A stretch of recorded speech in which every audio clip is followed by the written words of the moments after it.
This is the text-to-speech audio version of The Observer by Dark Philosopher. To read the full article, including analysis of trends we're observing and other content, check us out on Substack at darkphilosopher.substack.com or anywhere podcasts are broadcast.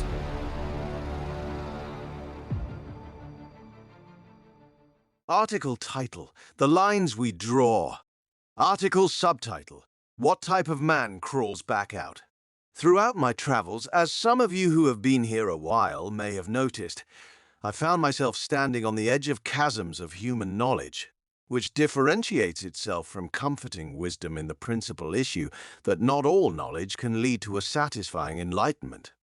There are so many questions we forbid ourselves from asking, which begs the philosopher to ask if he has the mind and courage for it. How many of these endless black chasms have I found myself leaning over the edge of, only to retract? A retraction not from fear of being lost within those chasms, as I believe myself the ability to crawl back out of those bottomless pits, but rather the question within the mind becomes, what type of a man crawls back out? Who is he once he has fallen so deep into such dark and disturbing places only to return to its surface? All these pits, these chasms, call forth not just the inquiry of the source, but also what is the root of its meaning. Are we mortal men that corrupted? Are we truly that inspired by the senses? Where is the spirit within these bottomless chasms of the insensible? How many of us have been so corrupted by so little? A corruption that extends far beyond the obvious. A contagious sort of corruption that spills across generations to the point of absolute obscurity as to its initial source and causation. To seek, sometimes, is to find. Yet, the stories we tell ourselves about the journey being the most significant part of the conclusion aren't always so true. Some trips are the most horrific part of the story, only to land that adventurer right back to where they came from. Changed, and yet not always for the better. Or is it? To speak of such things is to commit treason against the sensibilities of humanity. To be outcast, perhaps rightly so, by that ever-present judgment of the social creatures we identify and align with. To ignore is sometimes impossible. Instead, we invent the most glorious or even unremarkable stories about the stories. We make excuses. We tell lies. If all the above is impossible or fails, we simply ignore it and cast out anyone who asks the questions. How many storytellers, scientists, and thinkers have been lost to such conventions as the social cohesion of collective acceptance casts them out for fear of them being more right than all others? Truth is not truth, but rather a spectrum of our acceptance of the answer presented as weighted against our internal sensibilities, which are governed by the education we allow ourselves to receive and our capability to internalize. You sense it, don't you? Even if you have no idea what I'm saying, your imagination already fills in the blanks of the context. That, right there, is so fascinating. Is that our corruption? Is that our angst? Our anger? Our powerlessness? Is that our curiosity, childlike wonder, our futile grasp at finding awareness in a world built on obscuring that process and its conclusions? Where is the line? Tell me where the invisible line is, I beg of you! The line that if I cross you and all others shall cast me aside. The line that if I cross a new law shall be made to prevent its crossing. The line that if I cross may cause you to cross with me and be damned alongside. What is too much? Too much information. Too much pleasure. Too much satisfaction. Too much truth. Whisper it to me. If you told me the line, I'd cross it. Not in the physical, but always in the intellect. I'd cross it 100 times. I'd dance on that line to show you that it's just a line in the sand we draw to prevent us from understanding the nature of our mortal condition.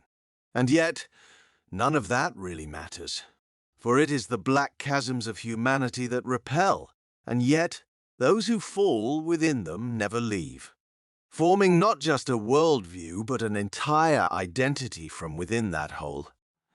The irony. What is the meaning of it all? We endlessly ask across the endless ages of near-endless time. You tell me what you think our purpose is, and I'll let you know mine. Is this hell? Hell, with just enough happiness to prevent the soul from crying out with hope for heaven. For what is hell without hope? Equally, what is this world with so many demons within and within humanity? Question: has anyone ever unalived themselves out of boredom? Not a depression or a sadness, not a loneliness, not a contempt, just boredom. Has anyone among us ever lived a life as far as it can go and then decided to move on to the next thing? Done all they could or would, and had nothing left to be or bear? 'Tis the fear of ultimate knowledge, I fear. To know as much as one can possibly know and have nothing left of substance to learn. Indeed, there are tricks and trades one can practice. Still, these things easily cross from knowledge to skill, which is a physical knowledge of the thing that supersedes the mind from the viewer's perspective. Self-soothing. I once knew a paramedic who told me some of the most gruesome stories for the shock and awe of it within his twisted sense of self-soothing. The one story he told has stuck with me ever since, which goes as simply as this.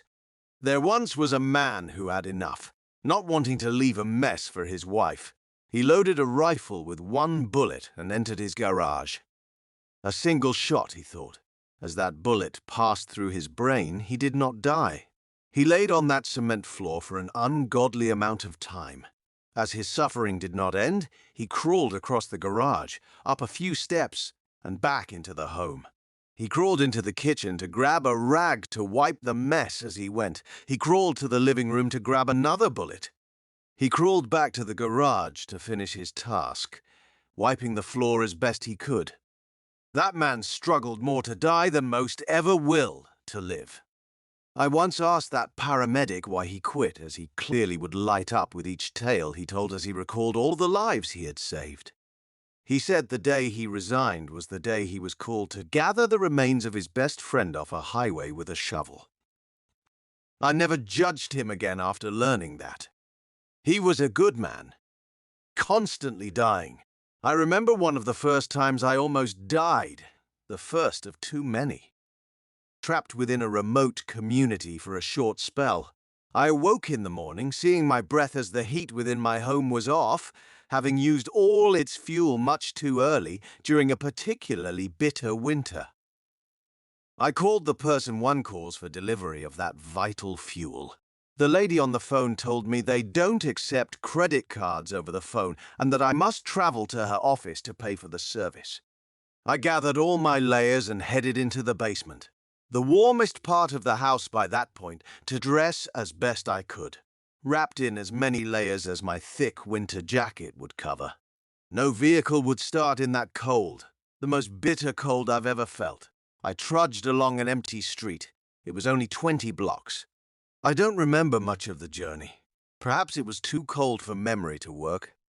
I remember the warmth that came over me while I was walking.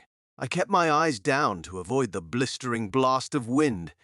My eyes strayed to that ditch along the road. The ditch was warm to my mind. It called to me. It told me that if I wanted to be warm, all I had to do was curl up tight in that ditch, and I'd warm up.